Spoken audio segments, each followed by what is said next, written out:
ሰላምና ጤና በያላችሁበት ተመኘን። የተወደዳችሁ የመሃል ሚዲያ አድማጭ ተመልካቾቻችን እንደምንውላችኋል። ለዛሬ ዕለተ ሰኞ ወደ እናንተ እንዲደርሱ ያዘጋጀናቸውን የቀን መረጃዎቻችንን የምናሻግርበት ሰዓት ላይ ተገኝተናል።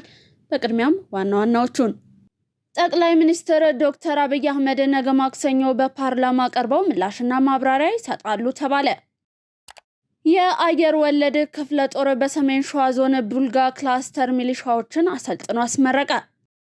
ከ8000 በላይ የብልጽግና ፓርቲ አመራሮች ላይ የዲሲፕሊን እርምጃ መወሰዱ ተገለጸ። ከውጭ የኤርትራ ጦር ዋና አዛዥ የሆኑት ጄኔራል ፊሊጶስ ከኤርትራ ለሕክምና በሚል ከወጡ ሳምንት እንዳለፋቸው ተሰማ። እነዚህንና ቀሪ መረጃዎችን ይዘናል። እስከ ፍጻሜው አብሮነታችሁ አይለየን።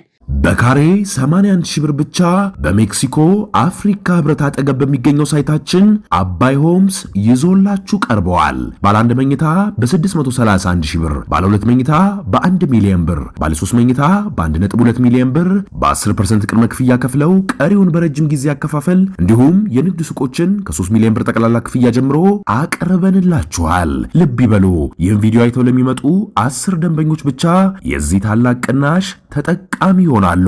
ለበለጠ መረጃ ይደውሉ። አባይ ሆምስ። በቀዳሚነት ወደ ያዝነው ዜናችን አለፍን። ጠቅላይ ሚኒስትር ዶክተር አብይ አህመድ በነገው ዕለት ማክሰኞ በፓርላማ ቀርበው ምላሽና ማብራሪያ ይሰጣሉ ተባለ። ጠቅላይ ሚኒስትር ዶክተር አብይ አህመድ ማክሰኞ ጥቅምት 18 2018 ዓ.ም በህዝብ ተወካዮች ምክር ቤት በመገኘት ከፓርላማ አባላት ለሚቀርቡላቸው ጥያቄዎች ምላሽና ማብራሪያ እንደሚሰጡ ተዘግቧል። ይህ ጠቅላይ ሚኒስትሩ በአመት ውስጥ በህግ ከሚጠበቅባቸው 3 የፓርላማ ቀርቦቶች የመጀመሪያው ሲሆን ፕሬዝዳንት ታዬ አጽቀሥላሴ የመንግስትን የአመት እቅድ ካቀረቡ በኋላ የሚደረግ መሆኑ ተጠቁሟል።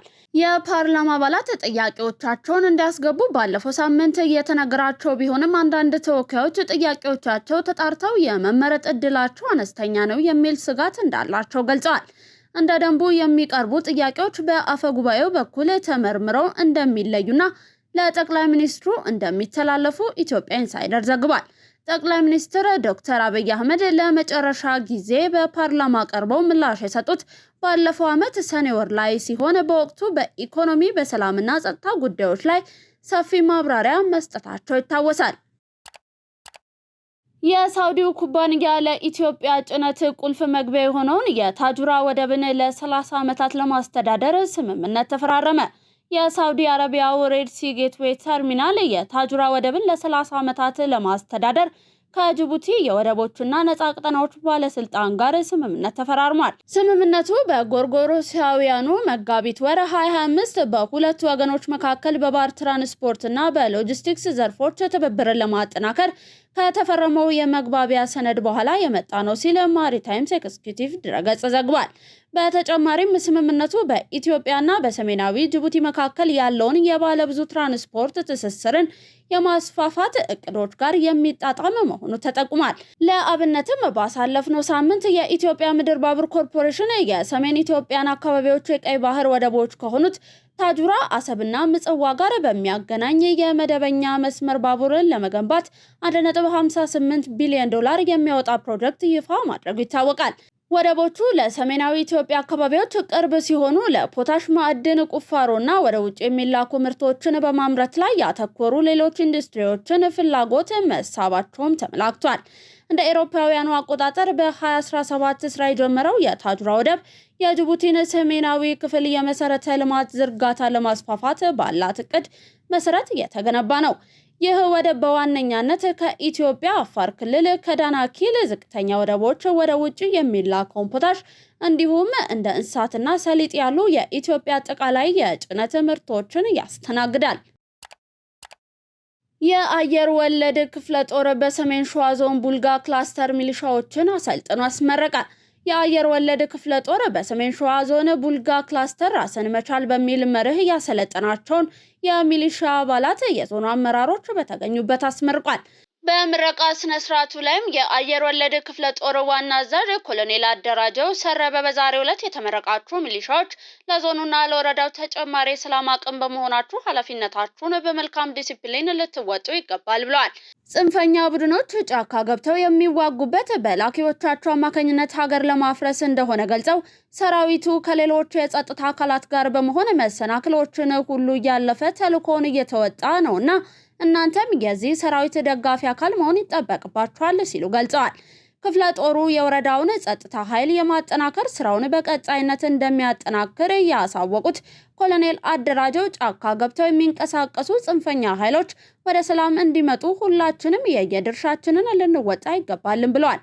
የሰሜን ሸዋ ዞን ዋና አስተዳዳሪ አቶ መካሻ አለማየሁ በበኩላቸው የክልሉን ብሎም የዞኑን ሰላም በማረጋገጥ ህይወቱን ለከፈለው መከላከያ ሰራዊትና አጠቃላይ ለጸጥታ ኃይሉ ክብር እንደሚገባው ገልጸው የክልሉን ብሎም የዞኑን ሰላም የሚያደፈርሱትን በጋራ ልንታገላቸው ይገባል ሲሉ መልእክትን አስተላልፈዋል። ዘገባው የክፍለ ጦሩ የሰራዊት ስነ ልቦና ግንባታ ነው። ከ8000 በላይ የብልጽግና ፓርቲ አመራሮች ላይ የዲሲፕሊን እርምጃ መወሰዱ ተገለጸ።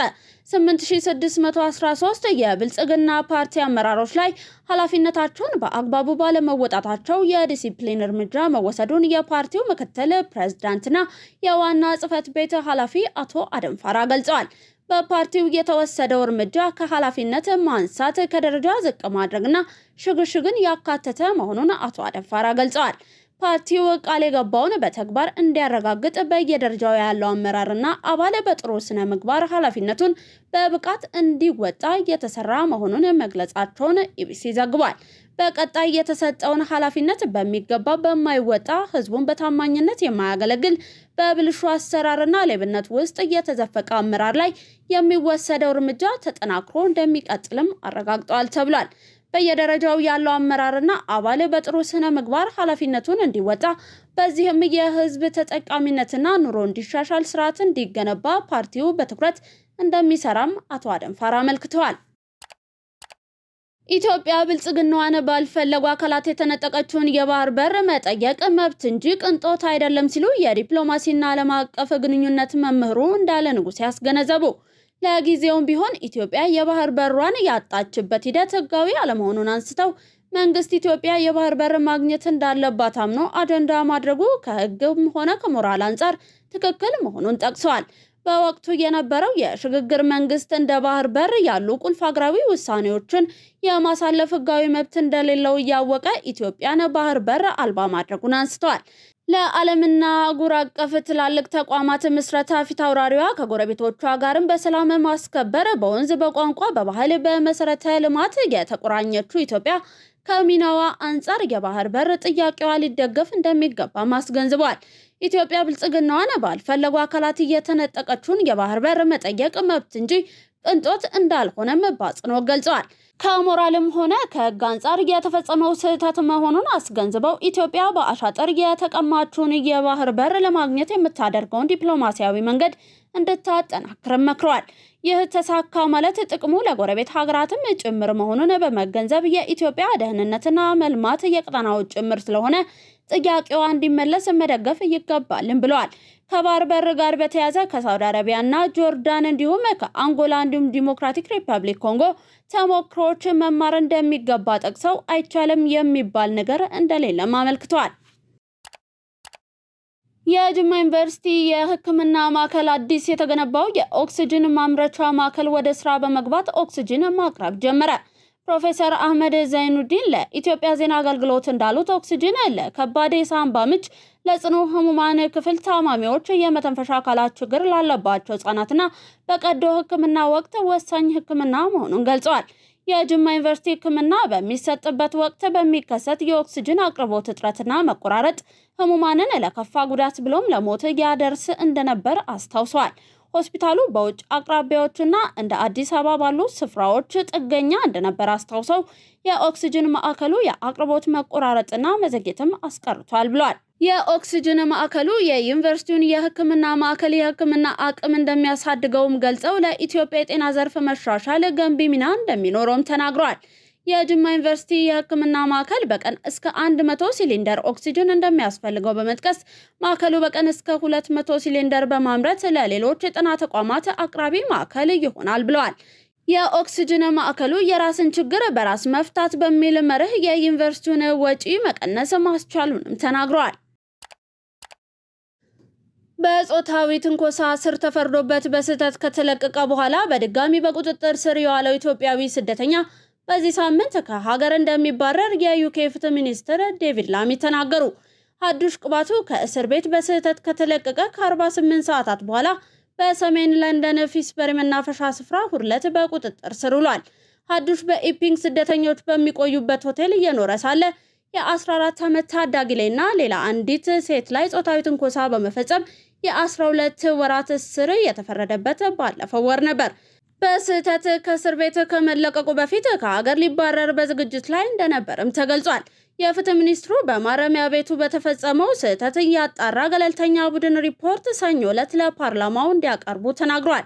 ቀደም ሲል ጠቅላይ ሚኒስትር ሰር ኬር ስታርመር ምርመራ እየተደረገ መሆኑንና ይህ ዳግም እንዳይከሰት ማድረግ አለብን ብለዋል። ሀዱሽ ለመጀመሪያ ጊዜ በቁጥጥር ስር እየዋለው ባለፈው ዓመት ሐምሌ ወር ላይ ሲሆን በአነስተኛ ጀልባ ወደ ዩኬ ከገባ በኋላ በኢፒንግ ይኖርበት በነበረው የስደተኞች መቆያ ሆቴል አካባቢ የተቃውሞ ሰልፍ እንዲካሄድ ምክንያት ሆኖ ነበር። ከመሃል ሚዲያ ወደ እናንተ የሚተላለፈው የቀን መረጃችን እንደቀጠለ ነው። ውድ ተመልካቾቻችን አሁን ደግሞ ከባህር ማዶ ያዝናቸው አለፍን። ታላቅ የምስራች በ4,400,000 ብር በአጠቃላይ ክፍያ የቤት ባለቤት የሆኑ ሜሬት ፕሮፐርቲስ በሪል ስቴት ዘርፍ እንዲሁም በኮንስትራክሽን 2 አስርት ዓመታትን ያስቆጠረው ድርጅታችን አሁን ደግሞ ሰፊ ሙያዊ ክህሎት ተላብሶ የፖስቴንሽን ኮንስትራክሽን ቴክኖሎጂ ተጠቅሞ በውባ ፒያሳ ዘመናዊ መኖሪያ አፓርትመንት ቤቶችን በተመጣጣኝ ዋጋ አቅርበንሎታል። አራዳ ፓርክና ወዳጅነት ፓርክ ከፊትና በስተጀርባ ያደመቁት የውብ መንደራችን 2 ቤዝመንት ያለው እስከ 4ኛ ወለል ደረጃውን የጠበቀ ሞል እንዲሁም ባልተለመደ መልኩ 5ኛና 6ኛ ተጨማሪ የመኪና ማቆሚያ ሆኖ ያገለግላል። ለደንበኞች ጥራትና ምቾት የሚተጋው ድርጅታችን ሜሪትስ ፕሮፐርቲ በዚህ መንደር መዋኛ ገንዳ፣ ጂምናዚየም፣ ደረጃውን የጠበቁ ሰፋፊ ሊፍቶች፣ ምቹና በቂ የመኪና ማቆሚያ ቦታዎች፣ ዘመናዊ የደረቅ ቆሻሻ ማስወገጃ፣ አውቶማቲክ ጄኔሬተር የተገጠመለት የከርሰ ምድር ውሃና ለተለያዩ አገልግሎቶች የሚውሉ ሰገነት አካቷል። ከባለ 1 እስከ ባለ 3 መኝታ ቤቶችን በ10% ቅድመ ክፍያ ከ441 ሺህ ብር ጀምሮ የቤት ባለቤት ይሆኑ። እንዲሁም 70% ለሚከፍሉ ደንበኞቻችን 30% ልዩ የማስታወቂያ ቅናሽ ይዘንሎት መጥተናል። ታዲያ ይህ ቅናሽ የሚቆየው ለ10 ተከታታይ ቀናት ስለሆነ በ0941 44 7879 ላይ ይደውሉ። የጅቡቲ ፓርላማ የሀገሪቱ ፕሬዝዳንት ለ6ኛ የስልጣን ዘመን እንዲወዳደሩ በሀገሪቱ ህገ መንግስት ላይ የተቀመጠውን የእድሜ ገደብ በሙሉ ድምጽ አነሳ።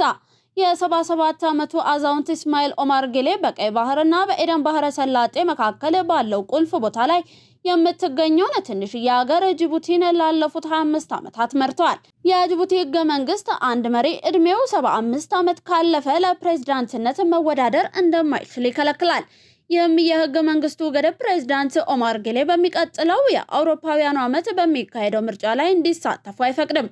ነገር ግን ፕሬዝዳንቱ ለተጨማሪ የስልጣን ዘመን እንዲወዳደሩ ለማስቻል የህገ መንግስት ማሻሻያ ተዘጋጅቶ ለሀገሪቱ ፓርላማ እሁድ ዕለት ቀርቦ በሁሉም አባላት ተቀባይነት አግኝቶ መጽደቁን አፈ ጉባኤው ለፈረንሳይ ዜና ወኪል ኤኤፍፒ ተናግሯል። የፓርላማውን ውሳኔ ፕሬዝዳንቱ ተቀብለው ማጽደቅ ወይንም ህዝበ ውሳኔ እንዲሰጥበት ማድረግ የሚጠበቅባቸው ሲሆን ካጸደቁት ደግሞ ፓርላማው ከሳምንታት በኋላ ለሁለተኛ ጊዜ ድምጽ ይሰጥበታል።